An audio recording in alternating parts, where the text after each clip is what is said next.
Imagine करो guys, आप एक सुनसान रोड से जा रहे हो और आपके सामने अचानक से एक लेडी आ जाती है और आपसे पूछती है क्या मैं खूबसूरत हूँ। तो ऑफकोर्स आप हाँ ही बोलोगे, क्योंकि आप उसे जानते नहीं हो तो आप हाँ ही बोलोगे। कैसा लगेगा जब आपको पता चले कि आप हाँ और ना दोनों बोलने पर ही मार दिए जाओगे। तो आज मैं एक ऐसी जापान की मोस्ट हॉन्टेड हॉरर स्टोरी लेके आ चुका हूँ। ये एक ऐसी एंटिटी है, कहा जाता है कि जापान के लोग इसका नाम लेने से भी डरते हैं। वो बताते हैं कि अगर हम इसका नाम लेंगे तो ये हमारे सामने आ जाएगी। तो अब हम इस हॉरर स्टोरी को स्टार्ट करते हैं। उससे पहले ऐसी और हॉरर एंड मिस्टीरियस वीडियोस देखने के लिए हमारे चैनल को सब्सक्राइब जरूर कर दीजिए। तो इस स्टोरी की स्टार्टिंग हमारे देश भारत से स्टार्ट होती है। इस स्टोरी में दो मेन कैरेक्टर हैं, एक मधु और एक मधु का बेटा विवेक। मधु जो है वो केयर टेकर की जॉब करती है। वो इसलिए क्योंकि उसके पति जो थे वो 4 से 5 महीने पहले ही खत्म हो चुके थे और अब मधु की जिम्मेदारी अपने ऊपर उसके बेटे को भी संभालना था उसे। इसीलिए वो केयर टेकर की जॉब करती है। जिस कंपनी में मधु काम किया करती थी उस कंपनी को जापान से एक कॉन्ट्रैक्ट आया था 5 महीने का, जिस कॉन्ट्रैक्ट को मधु को दे देते और 5 महीने के लिए किसी की केयर टेकर के लिए उसे भेज देते जापान। मधु अपने बेटे को लेकर जापान निकल जाती है।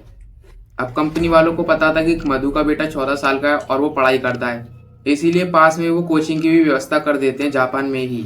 अब उनका एक रूटीन बन चुका था। सुबह सुबह मधु अपनी जॉब पे जाया करती थी और विवेक अपने स्कूल के लिए निकल जाया करता था। जिस टाइम पे मधु अपनी जॉब से आया करती थी वो विवेक को कोचिंग से लेते हुए आया करती थी। जिस टाइम पे विवेक को कोचिंग से लेते हुए आया करती थी उस टाइम पे रात हो जाया करती थी और मधु को फिर घर आके खाना भी बनाना होता था, इसलिए वो बहुत ज्यादा थक जाती थी।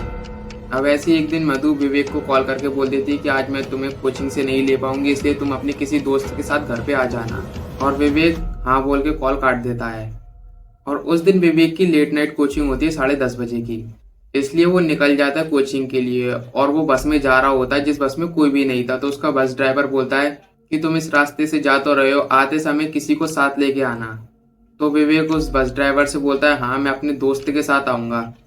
फिर बस ड्राइवर बोलता है याद से कि आते समय किसी को साथ लेके ही आना, अकेले बिल्कुल भी मत आना। और विवेक ठीक है बोल के उतर जाता है बस से अपनी कोचिंग के लिए। जब विवेक कोचिंग में एंटर होता है तो वो देखता है कि जिस दोस्त के साथ उसे घर जाना था वो तो आज आया ही नहीं है। अब जी जो विवेक था बस वो पूरी कोचिंग में यही सोचता रहता है कि अब वो घर कैसे जाएगा। और उस दिन लेट नाइट भी हो चुका था उसे और वो अपनी मम्मी को कॉल भी नहीं कर सकता था, क्योंकि उसे पता था कि उसकी मम्मी हार्ड वर्क करके थक जाती हैं। इसलिए वो सोचता है कि आज तो मुझे अकेले ही जाना पड़ेगा। अब जैसी कोचिंग की छुट्टी होती है सभी उसके दोस्त बाहर आ जाते हैं और सब हंसी मजाक करके अपने अपने घर चले जाते हैं। अब उस रोड पे सिर्फ विवेक ही अकेला बचा हुआ था। विवेक एक लंबी सांस लेता है और अपने घर की तरफ चलने लगता है। उसे पता था इस रोड पे कोई भी नहीं है, वो रोड एकदम सुनसान थी और वो ज्यादा डरता नहीं है और सीधे उस रोड पे चलते जाता है। फिर कुछ समय उसे पीछे से एक आवाज आती है विवेक। अब वो उस आवाज को सुन के नहीं रुकता, वो ये सोच के रुकता कि इस रोड पे मेरे अलावा और कोई नहीं है तो ये आवाज मुझे किसने दी। अब जैसे ही विवेक पीछे पलट के देखता है तो उसके सामने एक लेडी खड़ी हुई थी सर्जिकल मास्क लगा के। वो लेडी उससे पूछती है क्या मैं सुंदर दिखती हूँ। तो पहले तो विवेक उसे ऊपर से लेके नीचे तक देखता है अच्छे से और फिर बोलता है हाँ तुम सुंदर दिखती हो। और फिर विवेक देखता है कि वो मास्क के अंदर ही अंदर हंस रही है और फिर थोड़ी देर बाद वो अपने चेहरे से मास्क हटा देती है। उस लेडी के जितने भी बाल थे वो उसके चेहरे के सामने आ जाते हैं और ज्यादा देर तक वो बाल टिकते नहीं है क्योंकि हवा चल रही थी और वो हवा से उड़ जाते हैं। जब विवेक उसके चेहरे को देखता है तो वो बहुत ही ज्यादा डर जाता है, क्योंकि अब उस लेडी का पूरा मुंह फटा हुआ है। ऐसा लग रहा था जैसे किसी ने चाकू से उसके पूरे मुंह को फाड़ दिया है। ये देखने के बाद विवेक लिटरली शॉक्ड हो जाता है और वो जमीन पे गिर जाता है। फिर वो लेडी उसके पकड़ के अपने पास लाती है और उससे पूछती है फॉर ए डेमो, यानी क्या मैं तुम्हें अभी भी सुंदर लगती हूँ। उससे पहले विवेक कुछ बोल पाता पीछे से गाड़ी की हेडलाइट उस लेडी के चेहरे पे पड़ती है और उसके हाथ से विवेक छूट जाता है। विवेक कुछ बोलता उससे पहले वो देखता कि उस गाड़ी में से उसकी मम्मी यानी मधु बाहर आई है। मधु उस लेडी को देखने के बाद 3 बार ये शब्द बोलती है पोमेड पोमेड पोमेड। इसे सुनने के बाद वो लेडी वहां से बड़ी जल्दी भाग जाती है। ये सब देखने के बाद विवेक बेहोश हो जाता है और मधु उसे गाड़ी में बैठाल के वहां से निकल जाती है। अब मधु विवेक को घर ले जाती है और वो पानी पिलाकर उसे होश में लाती है। फिर विवेक पूछता है कि मम्मी वो लेडीज कौन थी। फिर मधु उसे बताती है आज से 1200 साल पहले जापान में एक लड़की थी जिसका नाम था कुचिसाकी ओना। वो बहुत ही ज्यादा खूबसूरत थी और उसे अपनी खूबसूरती पर बहुत ही ज्यादा नाज था। कुचिसाकी ओना की शादी एक समुराई से हो जाती है और वो अपनी कपल लाइफ में बहुत ही ज्यादा खुश होते हैं।